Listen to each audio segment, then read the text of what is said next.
Nous avons abordé dans le premier point l'approche positive et nous l'avons définie comme l'art et la manière de faire passer à votre interlocuteur un message d'une manière facile à comprendre et agréable à entendre.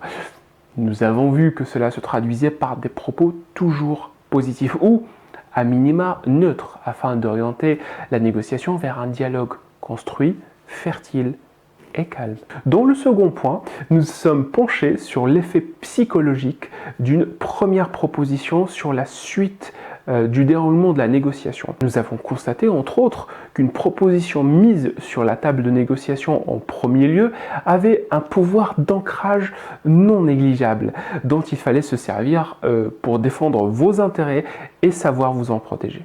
Nous avons analysé dans le troisième point la très sérieuse étude menée par Malia Masson, une chercheuse en négociation et en jugement social, concernant les avantages d'un chiffre précis par rapport à un chiffre rond.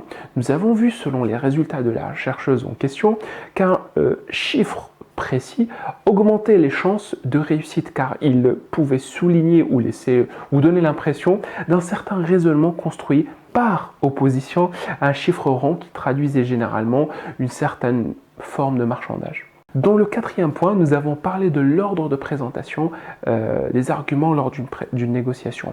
Nous avons vu ensemble les défauts et les failles d'une présentation standard d'arguments, à savoir celle respectant un ordre de poids, croissant ou décroissant.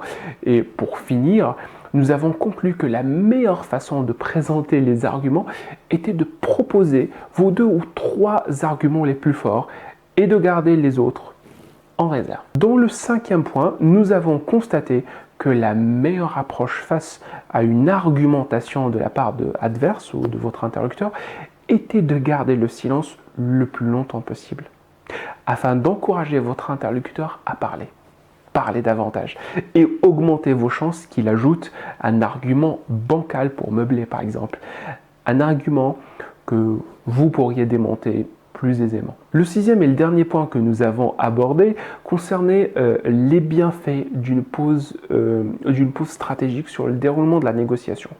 Une pause qui pouvait être prise généralement soit pour se sauver d'une impasse, soit pour faire descendre une pression ou une tension palpable, ou soit quand le besoin de réflexion se fait sentir.